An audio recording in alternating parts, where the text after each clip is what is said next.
Jesus walked the earth.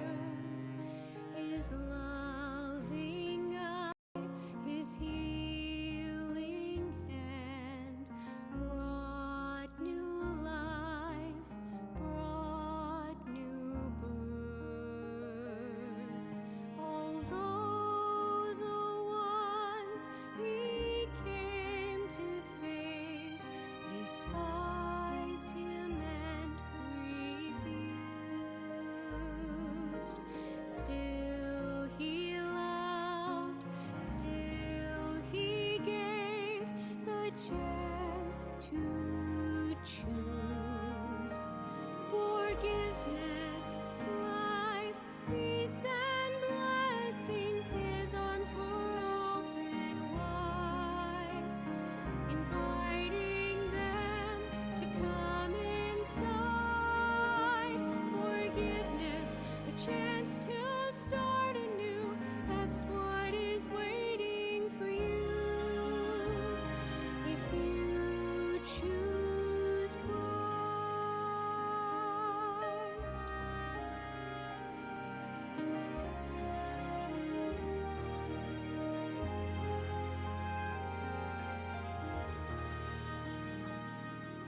Today, my friend, do you know he's calling out to you?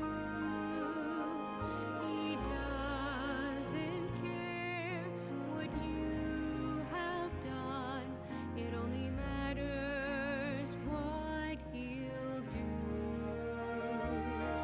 Although you may have turned away, you might have told him no.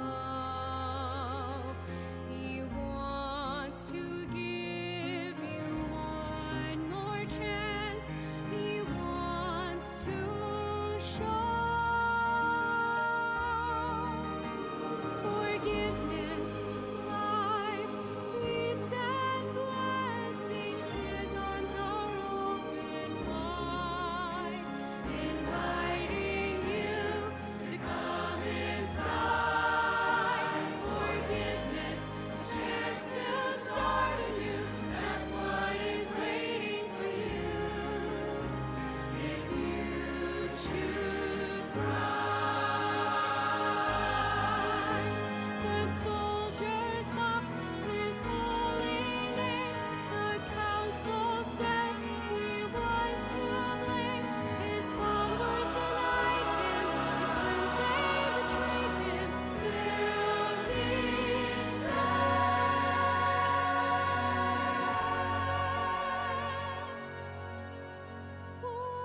forgiveness, life, peace, and blessings. My arms are open wide, inviting you to come inside.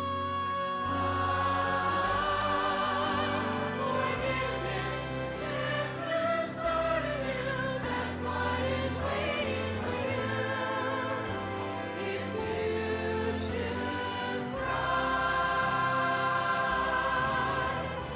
Just choose Christ. Just choose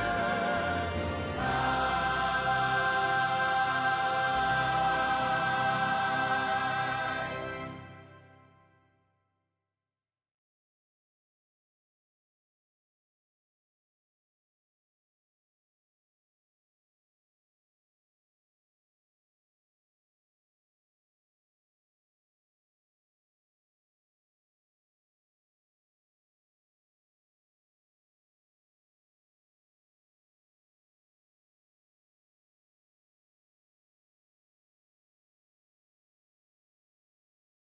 Good morning, and thank you for joining me. Pardon me. Today we're going to be studying Exodus chapter 2. I think it's my programming background, but I keep wanting to Excel. Oops, and I want to shut that off. Shut up.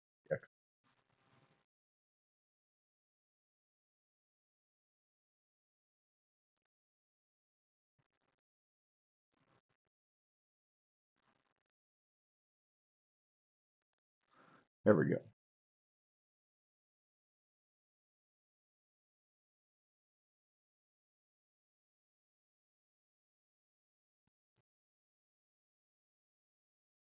I'm going to adjust a window here. I'm sorry for the delay. So anyway, again, thank you for joining me. Last night, my brother and I went to see stand-up comedy local. Um, when they say support local stand-up comedy, uh, I don't know. I might be jaded, but there's hope. But it's kind of like going to a hospital and seeing your loved one just laying there with wires sticking out and a heart monitor and the thing's going beep, beep, beep. You're like, well, at least it's beeping. And they don't have a machine that goes ping yet.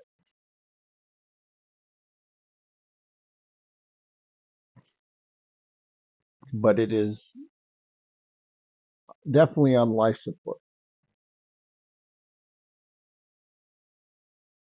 And I remember it being some rough times with some rough comedians.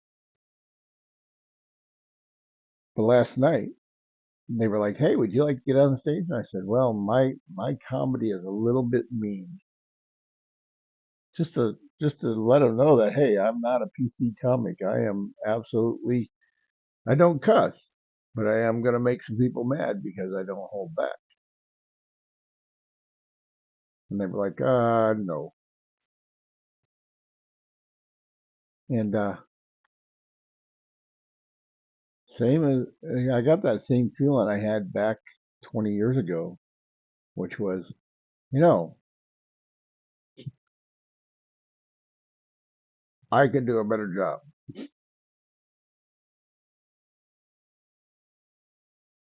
And so the bug is biting, and we'll see. Who knows? Maybe I'll be the next Rodney Dangerfield. Oh, I get no respect. Oh.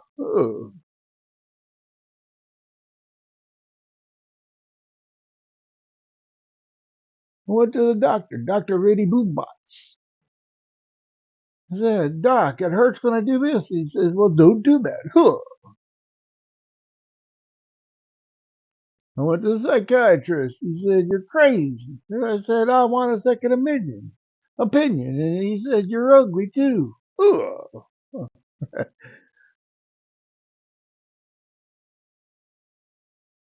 Thank you very much.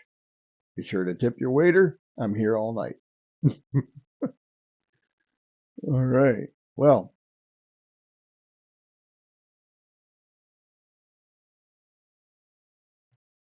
don't bother digging up any sets that I've done that are online because the only one that's online was uh, was a disaster. I was not even 6 months into the comedy stuff, and this guy from Florida invited me down there to do their do a set for him. And what I didn't know is that he hated my guts, and he was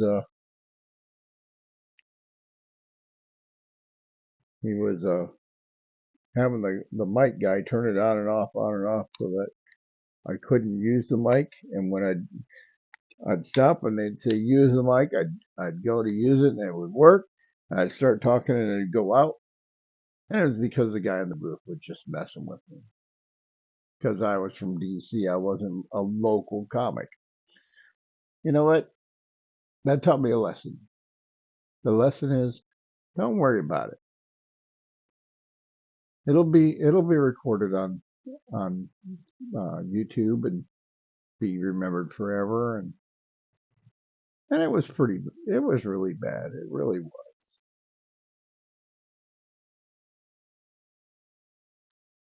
But I'm warning you, don't look it up. It isn't any good. And your impression of me as a 10-year comedian veteran would be marred by a 6 month guy trying to be a comedian. But it also taught me to not put any of my shows online. Number one, because when I did have my shows online, Robin Williams stole my material. I used to do this set where I said Bill Clinton changed the rules about the Army to don't ask, don't tell. But we don't have to ask, we can tell. And then I'd go into a list of things similar to you might be a redneck. Well, Robin Williams did the same exact set or bit on the Tonight Show with Jay Leno. And I'm like, what in the world? He stole my material off the internet. And they would, the other comedians would say, oh, there's no way he would steal your material. You aren't any good. And I was like, but he stole it word for word. Several sets into it, or several lines into it. So that's my claim to fame, is that Robin Williams stole my material. And unlike most comedians, I didn't get paid the $50. But that's okay. It's my material. It's on the internet. So it's proof that in 2004 I was doing it long before Robin Williams did. You know, that was one guy I really would have liked to have met, because when I was a kid, Robin Williams was on Mork and Mindy. And as a 12-year-old going through puberty and not having anybody to talk to, because my brothers were like, "Oh, just get a man. What's the problem?" Because they were all, 8, 10, and 11 years older than I was. And so it was a little more. They weren't old enough to understand, but they were old enough to not understand. And so it was rough. And I'd come home, and the only thing that was a positive was every Thursday night, Robin Williams was on Mork and Mindy, and I would have a half hour or within an hour to just sit and laugh.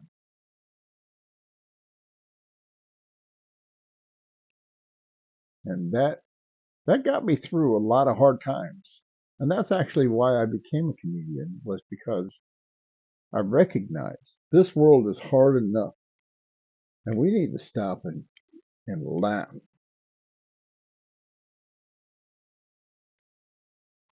Now, will I do Christian comedy? Well, I will, like Brad Stein, who I'm a big fan of.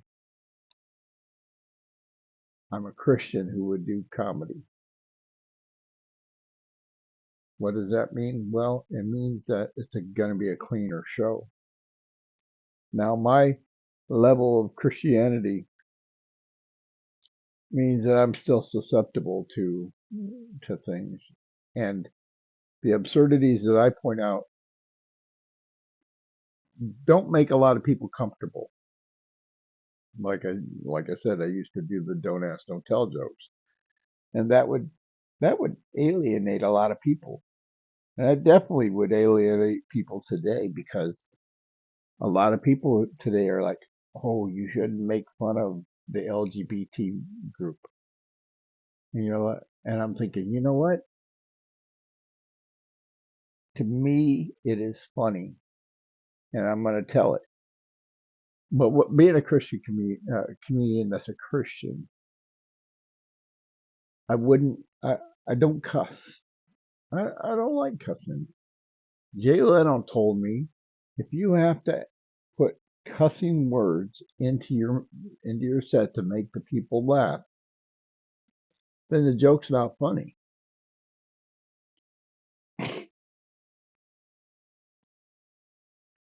And that really is true. You can get up and tell a joke and get laughs without the cussing. That's a true joke.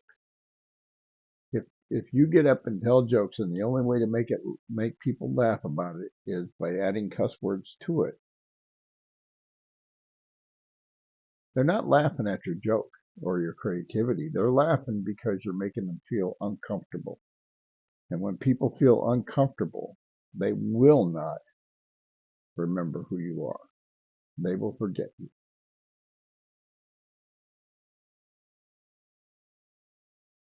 Wow, I'm giving a comedy 101 in the middle of a lesson for the Bible. How about that? Well, the Bible says, "A merry heart doeth good like a medicine," and that really is true. If you can't laugh, your your body's dying because laughter causes your body to relax. And if your body doesn't relax, hypertension is going to take over.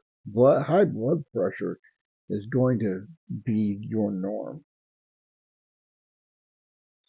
All right. Well, let's get started with today's lesson.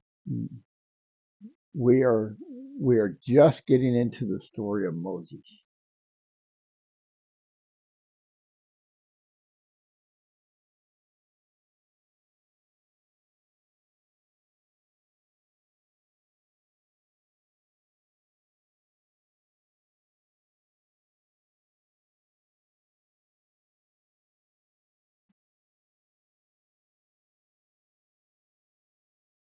And Moses is an interesting story because this is a man who had everything but chose to sacrifice it to God's glory. And that's what we need to do. Everything we own, we should say, Lord, if you want this, go ahead and take it. But as long as I have it, I'm going to use it to your glory.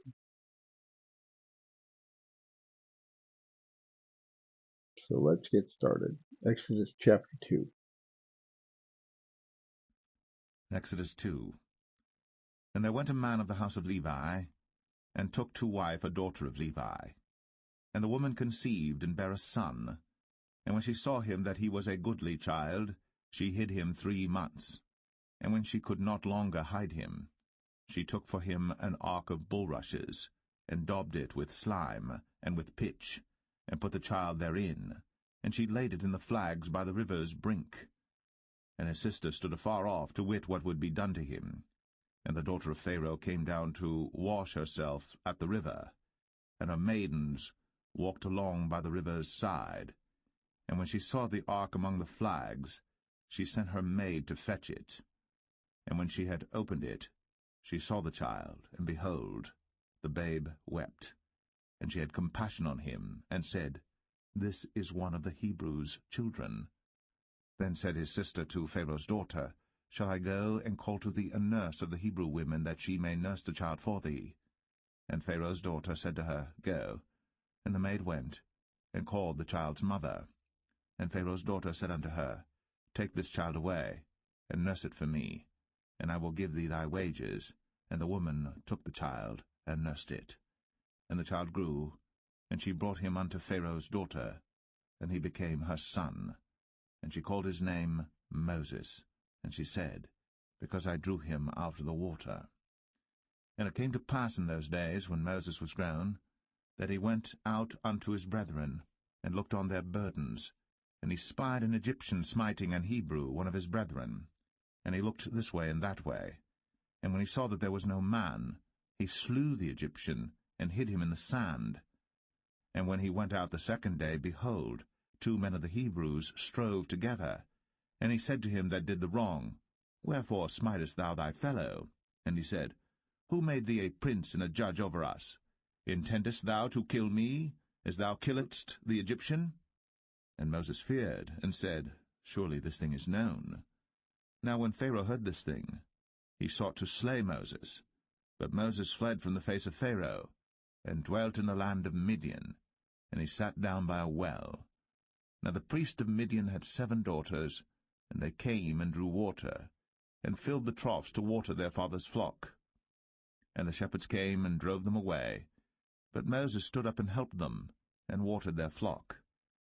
And when they came to Reuel their father, he said, How is it that ye are come so soon today? And they said, An Egyptian delivered us out of the hand of the shepherds, and also drew water now for us, and watered the flock. And he said unto his daughters, And where is he? Why is it that ye have left the man? Call him, that he may eat bread. And Moses was content to dwell with the man. And he gave Moses Zipporah his daughter, and she bare him a son. And he called his name Gershom, for he said, I have been a stranger in a strange land. And it came to pass, in process of time, that the king of Egypt died, and the children of Israel sighed by reason of the bondage, and they cried, and their cry came up unto God by reason of the bondage. And God heard their groaning, and God remembered his covenant with Abraham, with Isaac, and with Jacob. And God looked upon the children of Israel, and God had respect unto them.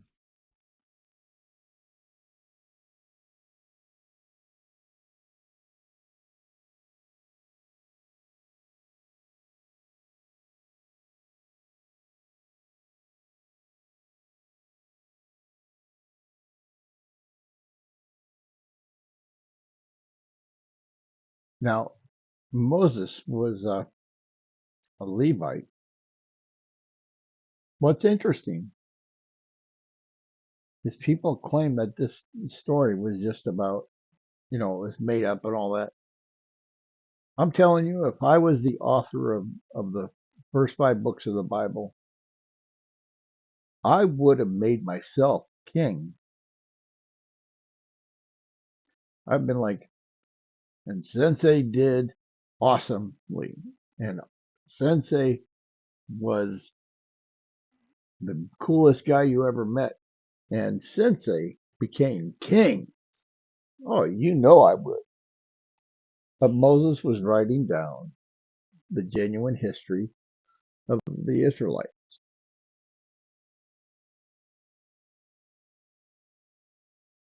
He didn't hold back anything, the failures of anyone. That's not something that was common in writing for many years. People would gladly write the faults of of their main character, as long as their main character wasn't themselves. If you, I actually read the story of Casanova,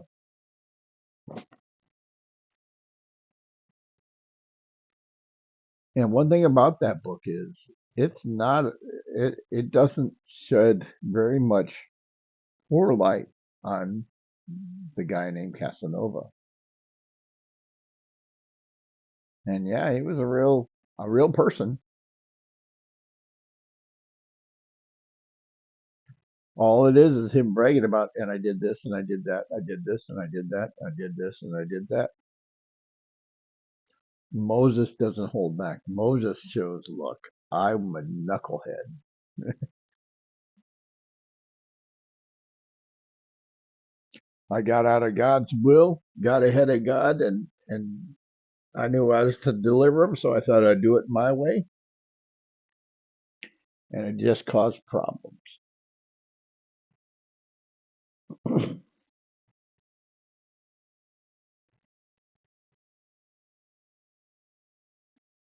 But it is interesting. Moses' mother did what she could to keep her son alive. And when she could no longer do that, she gave him to God.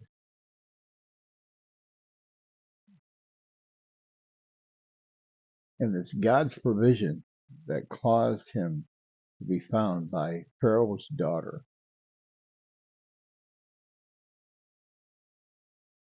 Now, Pharaoh's daughter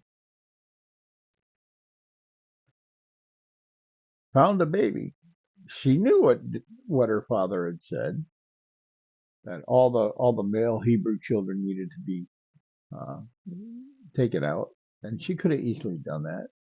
But God caused her heart to be be soft to a crying baby. And if you can be cruel to a crying baby, you are a despicable person, because a baby is so helpless. It gets your heart. Now, that baby keeps crying and crying and crying and crying. That's a different story. But when you're just enjoying life and suddenly you hear a crying baby, your heart goes, I want to help. This child is helpless and I need to be there for it. And again, if you are not stirred to compassion by the crying of a child, there's something seriously wrong with you. You definitely have to get a heart checkup. Not your physical heart, but your spiritual heart. It goes out to me when I see anyone in need, but there are far more people presenting a need than I'm able to provide. Financially, I definitely can't provide for them. And spiritually, I could share the gospel with them. That's about it. But my heart still has compassion for them. Man, I wish there was something I could do. But you know what? For a long time, I did get jaded. For a long time, I was like, look, don't waste your time. I'm not listening to you. I wouldn't say that, but that was what I was thinking. And you know what? I still have to stop and go, is this person genuine or are they running their scam? Back in the day, when I'd see a homeless person, if I had the money within my pocket, I would roll down my window, hand them the $20, and continue on. But I got a little jaded after that because my brother my brother spent $400 to $500 for a bicycle to use. It wasn't any regular bicycle. This was one of those three-wheeled bikes with the basket on back, because his intention was to add a motor to it so he had something to scoot around town. Somebody he had a chain on there that the metal on the link was as big as my thumb. Somebody used bolt cutters to cut right through that. They took the bike and they took the chain while we were inside sleeping. We bought another bike for him, and they stole that. And we bought a third bike. That second bike, we locked up in the. Oh no, the second bike, it got stolen when he was at the store. As he comes out, there's somebody riding away with his bike. The third one, we had locked up in a closet. You know, those outside closets. We had it locked up in there.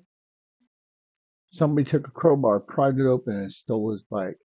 Somebody saw him ride the bike, put it away, went home, grabbed their crowbar, came back, and stole his bike. I I would I went to every homeless person that I knew, the ones that were friendly to us, the ones that I had given $20 to. I said, look, I've got $50 for anybody who can tell me who stole his bikes. Nobody. At that point, I went, you know what? I'm done. You ain't getting another penny from me, guys. Till somebody can, and nobody did. So I justified my bitterness. But you know what? I don't like being bitter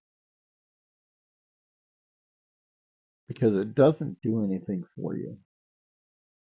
Now I learned my lesson to not give homeless people my money anymore. but I'm not bitter. And it was probably part of the learning curve I needed to be part of the fit ministry. To have compassion on people whose only answer is, I can't help it.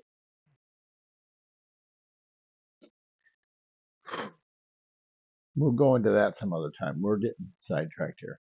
But anyway, so God used Moses' cry to pierce the heart of Pharaoh's daughter.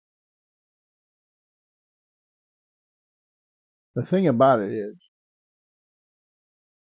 Pharaoh hated Jews, but because his daughter wanted this child, he was accepted.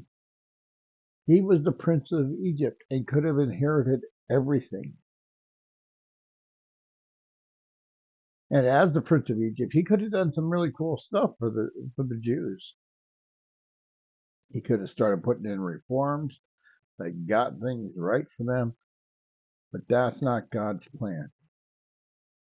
God's plan for God's people is to come out from the world and be ye separate. We are not to get comfortable with the world. We are strictly to be in this world to share the gospel. And if you're not going to do that, number one, God's not going to use you if you're not available. He's not going to use you if you're not willing. And he's not going to use you if you get in the way. Romans 12 tells us to present ourselves a living sacrifice daily. And it says it's your reasonable service. That doesn't mean, well, one thing, the arguments, the reasonable means there's a reason for it and it makes sense. And the reason is Christ died for you. God himself shed his blood and died on a cross for you. It stands to reason, if he's going to do that for us, that everything he's going to do for us is good. So what he's got waiting for you is way better than anything you could imagine for yourself. It's only reasonable.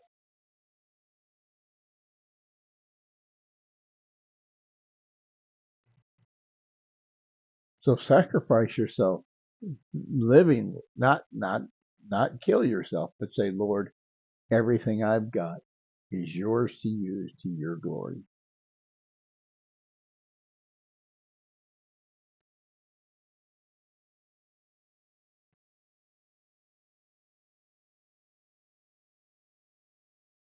Hang on just a second. I gotta deal with something.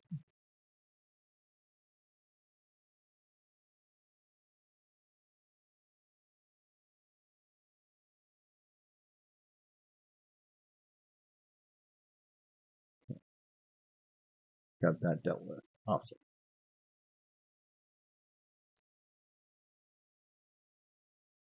What's really cool is she needed a nursemaid for this child.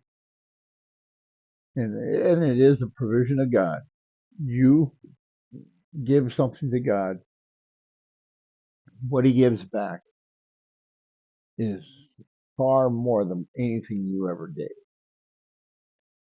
And for Pharaoh's mother, for Moses' mother, number one, God gave back her child. And number two, she got paid for it. It hasn't been until modern welfare that a woman got paid for raising her own kids.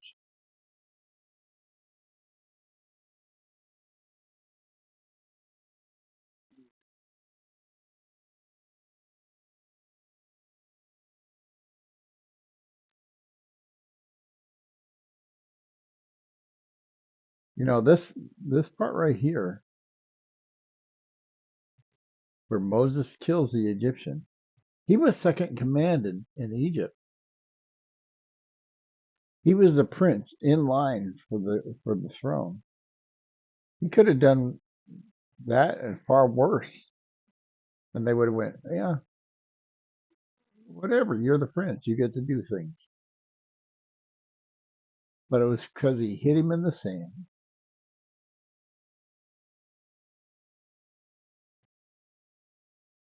and he did it outside the intents of the law that caused the problem.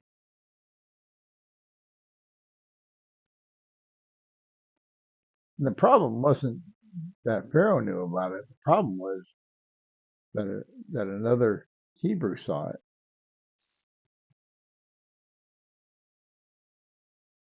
You're going to get people who are jealous of who you are, and they're going to watch everything you do, and they're going to report to someone everything you do.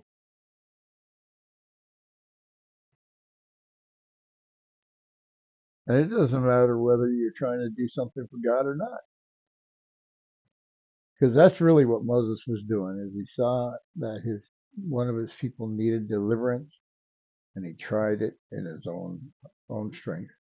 Everything we do in our own strength is of no good.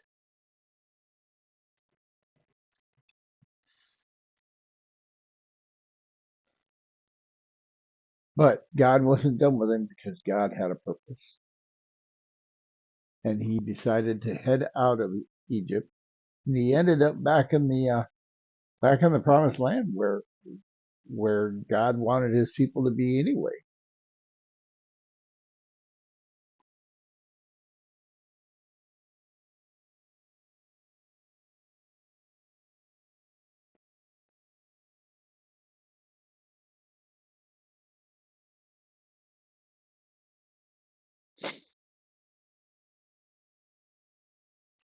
But while he's there, he spent 40 years there. But God had a wife waiting for him.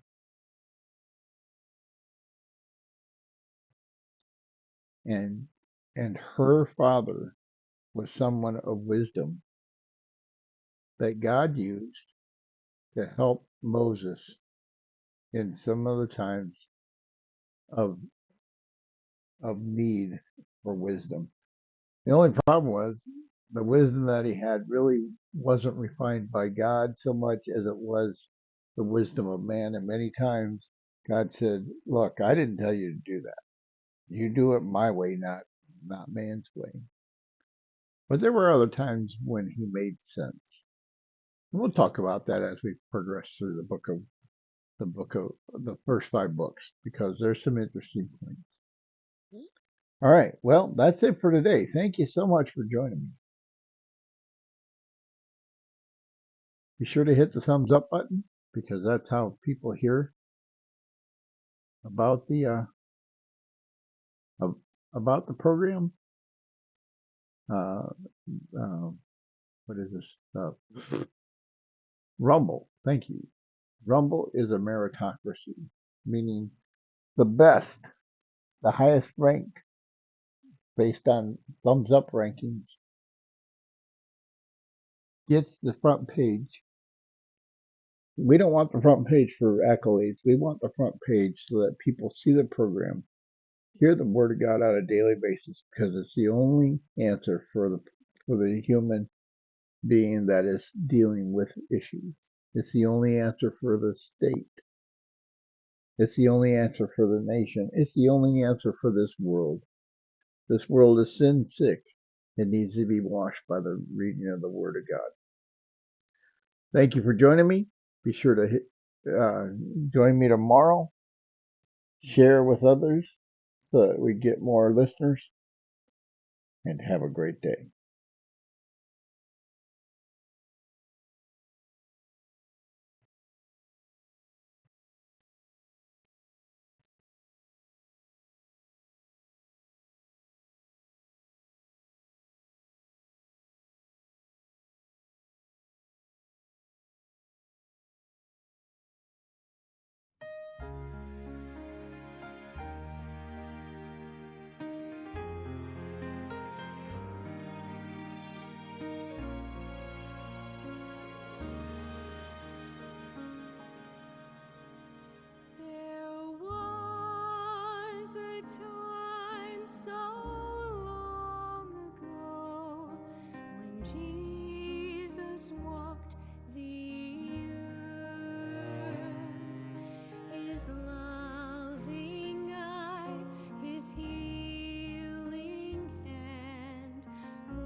choose forgiveness, life, peace, and blessings, His arms were open wide, inviting them to come inside. Forgiveness, a chance to start anew. That's what is waiting for you if you choose Christ.